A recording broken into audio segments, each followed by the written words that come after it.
Hi friends, welcome to our channel. Today we are going to see about the editorial section on important news. India's forest hold the future. That is the news today. Important one. India's forest hold the future. Okay, we will see the editorial section. It is in the opinion page. We can see the news.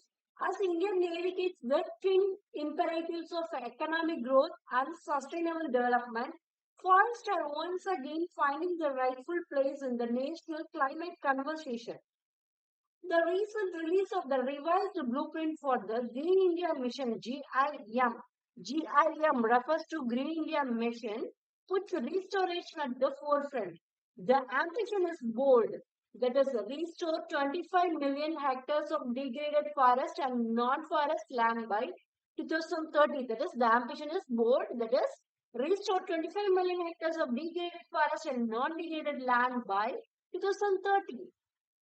This is not just about greening land from its own sake, it directly ties to India's climate pledge to create an additional carbon sink of up to 3.39 billion tons of CO2 equivalent by the end of this decade. 3.39 billion tons of CO2 equivalent by the end of this decade. The big question is not just how much land India restores, but how it restores it. The question is not how much, it is how it restores it. Quality question. A 2025 study by IIT Kharagpur in collaboration with IIT Bombay and PITS Pilani reported a 12% decline in photosynthetic efficiency of dense forest across India. The main cause, rising temperatures and drying soil. Put simply, while India may be growing its forest cover, these forests are becoming less effective at absorbing carbon. This discovery challenges the old assumption that more trees equal more carbon sinks and instead highlights the need for restoration that enhances ecological resilience, not just canopy over. The revised GIM, Green India Mission, is not starting from scratch. Between 2015 and 2021, the mission supported afforestation across 11.22 million hectares with 575 crore dispersed to 18 states. During this period, forest and tree cover increased from 24.16% in 2015 to 25.17% in 2023. The new blueprint expands the lands focusing on biodiversity-rich land caps like the Aravalli Hills, Western Ghats, mangroves, and Himalayan catchments. It also aims to link efforts with other government programs such as to the National Agroforestry Policy, watershed initiatives, and the Compensatory Afforestation Fund management.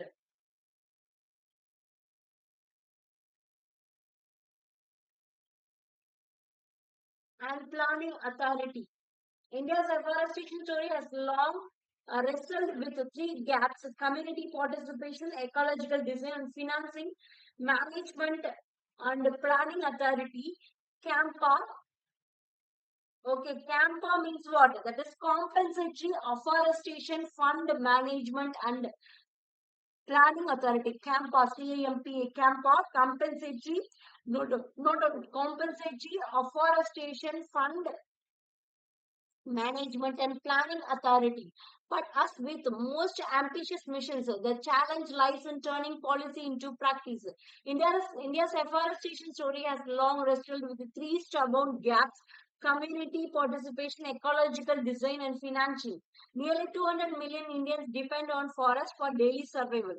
The Forest Rights Act 2006 legally empowers them to manage and protect their landscapes. Yet in practice, many plantation drives bypass these communities, ignoring their claims and consent. This erodes trust and undermines both legality and social legitimacy. However, these are bright spots. In Odisha, joint forest management committees are integrated into planning and revenue sharing. In Chhattisgarh, forest departments are experimenting with biodiversity sensitive plantations or reviving barren cattle shelters by planting Mahua trees aligned equally ecology with tribal livelihoods. Going native, for decades, afforestation has leaned heavily on monocultures of eucalyptus or acacia, which are fast growing as but ecologically damaging. That is eucalyptus and acacia. They deplete groundwater, crowd out native biodiversity, and leave forests vulnerable to climate stress.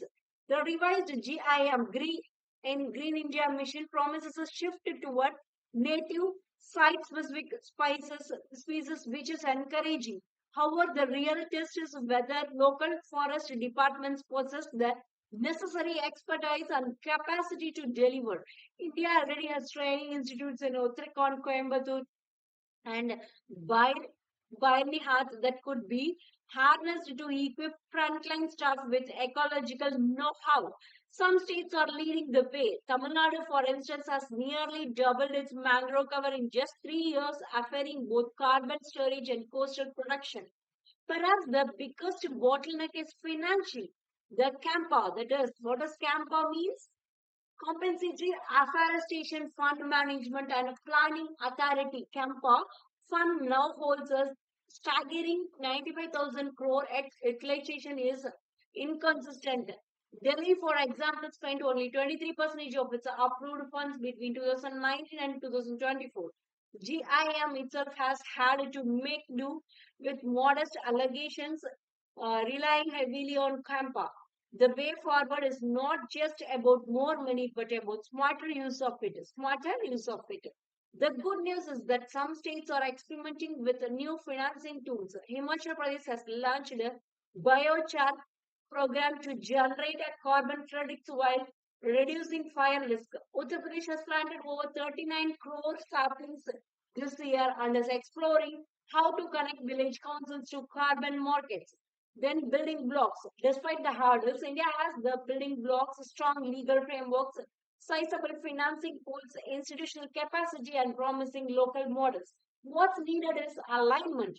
Communities must be empowered to lead. Forest departments need the skills and incentives to prioritize ecological restoration over plantation targets. The central government can enhance accountability by implementing public dashboards that track survival rates, species mix, fund utilization, and community participation. CAMPA could broaden its scope to cover participatory planning and adaptive management rather than sticking narrowly to planting.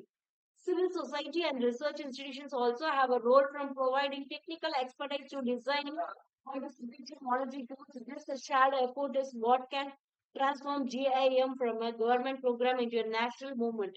As India looks toward Viksit Bharat 2047, forests are not merely an environmental concern, they are the future capital.